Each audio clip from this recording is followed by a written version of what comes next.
Beberapa waktu lalu, rekaman CCTV yang merunut perjalanan rombongan Putri Chandrawati dan Brigadir J dari Magelang hingga Jakarta, juga pergerakan Ferdy Sambo di rumah dinasnya, tayang di beberapa media. Lewat verifikasi dengan metode yang cukup sederhana, melalui sinar matahari dan bayangan, kami mendapatkan sejumlah kejanggalan pada rekaman CCTV tersebut. Meski Polri dan Komnas HAM telah mengakui adanya rekayasa, tapi mereka belum detail menjelaskan bagian penting dalam kasus pembunuhan ini. Rekaman CCTV yang beredar luas itu memang hasil manipulasi. Jelas rekaman tersebut menghapus banyak scene. Hal itu masih jamak dilakukan karena rekaman berdurasi amat panjang. Sampai di situ, manipulasi masih bisa dikatakan wajar untuk kepentingan meringkas durasi. Tapi menjadi tidak wajar jika dilakukan bukan untuk meringkas durasi, melainkan membuang elemen-elemen penting baik berupa scene tertentu atau objek tertentu dalam frame. Manipulasi yang ini termasuk juga dengan menambahkan elemen-elemen baru atau objek tertentu dalam frame. Misal, mengedit timestamp CCTV. Untuk mengecek lebih rinci, bisa dilakukan metode localization tampering, yakni analisis frame by frame, menghitung histogram dan menampilkan grafik histogram.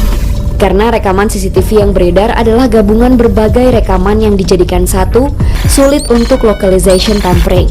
Dalam kasus rekaman CCTV di seputar kediaman Ferdy Sambo, cara lain ialah memverifikasi timestamp yang ditampilkan dalam rekaman CCTV. Kami mencoba melakukannya melalui sinkronisasi arah bayangan matahari. Foto ini didapat YouTuber Anjas Asmara. Diduga kuat, foto itu diambil sebelum rombongan berangkat dari Magelang. Mobil patwal ini identik seperti yang muncul di CCTV. Foto itu diambil di depan rumah Sambo di Cempaka Residence. Kamera mengarah dari titik ini ke arah ini. Mobil ini menghadap dari timur ke barat. Jika disinkronkan dengan jam matahari, maka foto ini diperkirakan diambil sekitar jam 9.30. Analisis yang sama juga kami lakukan pada CCTV dalam perjalanan di batas kota utara Magelang. Speedcam Tol Semarang KM 431 dan rest area KM 86B di Tol Palimanan.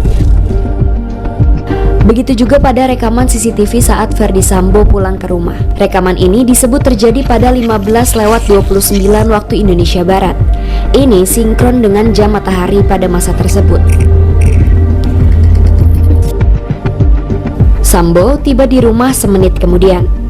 Lalu CCTV berikutnya menggambarkan rombongan dari Magelang datang pada 15:41 waktu Indonesia Barat. Di situ Putri, Yosua, dan Richard Eliezer terlihat turun dari mobil lalu melakukan tes PCR. Jam 15.49 adalah kali terakhir Yosua terlihat di CCTV. Dan kejanggalan itu pun muncul. Pada 17.05, Putri disebut pergi ke rumah dinas menggunakan MPV hitam. Laju gerak mobil ini terekam CCTV di sebuah rumah di Jalan Duren 3 Barat. Dalam rekaman itu, MPV yang ditumpangi Putri terekam pada 17.09. Jika mengecek bayangan matahari, waktu dalam CCTV itu tidak cocok. Kami coba mempertajam bayangan mobil ini sehingga terlihat outline bayang-bayang. Hasilnya tetap tidak sinkron dengan jam matahari. Kejanggalan lain pun muncul pada rekaman berikutnya. Menyusul Putri, Sambo terlihat keluar dari garasi rumah di Saguling pada jam 17.10. Jika melihat dari jam matahari pada jam tersebut, bayangan mobil semestinya tak mengarah ke situ. Seharusnya mengarah ke sisi ini. Kami mencoba mengecek adakah objek lain di halaman rumah Sambo yang menghalangi sinar matahari. Misal, pohon atau benda lain sehingga menciptakan bayangan ini. Nyatanya tidak ada. Ini memang bayangan mobil Ferdy Sambo. Jika disinkronkan dengan jam matahari, bayangan mobil mengarah ke titik tersebut lebih cocok terjadi dalam rentang jam 11 hingga jam 3 sore, bukan 17:10. Kuat dugaan rekaman CCTV tidak diambil pada jam 5 sore, seperti yang tertera dalam CCTV tersebut. Indikasi kejanggalan ini sudah diendus Komnas HAM ketika mereka menerima rekaman itu. Ini kami nggak merasa puas dengan CCTV yang kami terima. Ya, itu dia akui misalnya ketika seolah-olah dia akan pergi ke suatu tempat bukan rumah dinas ya. Terus kemudian kalau dilihat di CCTV itu kan patwalnya berhenti. Sebelumnya dibangun keterangan bahwa dia ditelepon setelah terjadi kekerasan seksual dan tembak-menembak. Tapi itu akhirnya diakuinya bahwa sebetulnya itu adalah skenario yang dia buat. Lantas siapa yang melakukan ini semua? Mabes Polri sudah terang-terangan menyebut rekaman CCTV tersebut adalah rekaman yang disita dan disusun oleh Polda Metro Jaya. Pada tanggal 22 Juli, PMJ melakukan prarekonstruksi di Aula BPMJ dengan didasari CCTV di rumah pribadi Saguling yang ditemukan oleh mereka dan sekitar TKP Duren 3 dengan berita acara pemeriksaan yang telah dilakukan oleh Metro Jaya berdasarkan hasil analisa penyidik Polda Metro Jaya. Saat itu penjelasannya Saudara FS tidak di TKP. Selanjutnya pada tanggal 23 Juli dilakukan olah TKP gabungan Polda Metro dan Barreskrim untuk melihat kesesuaian hasil prarekonstruksi.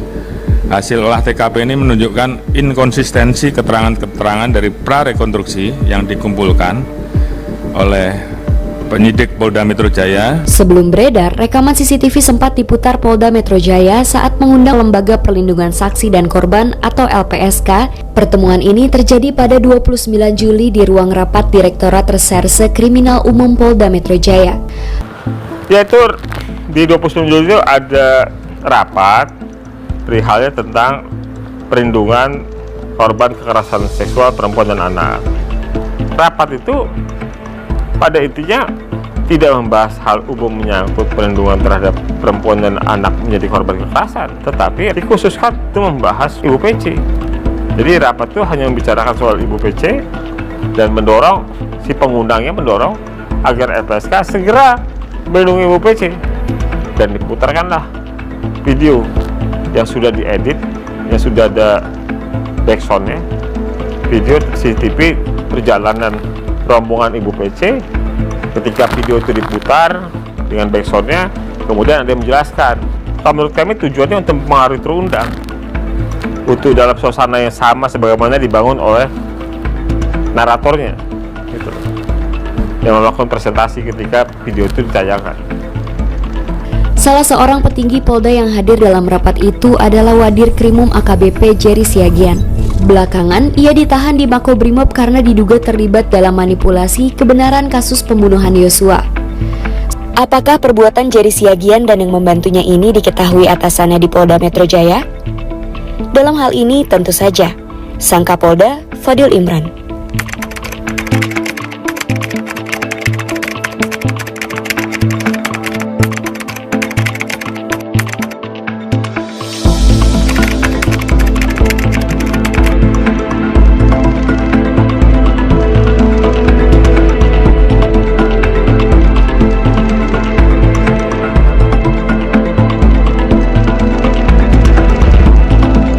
Saya Akwab, salah seorang produser yang terlibat dalam proyek liputan ini. Proyek ini melakukan pengujian atas video kronologis yang awalnya dipublikasi oleh 2 televisi. Seluruh materi dan tools yang dipakai dalam proyek ini bersifat terbuka, sehingga siapapun bisa mencobanya. Selama beberapa tahun terakhir,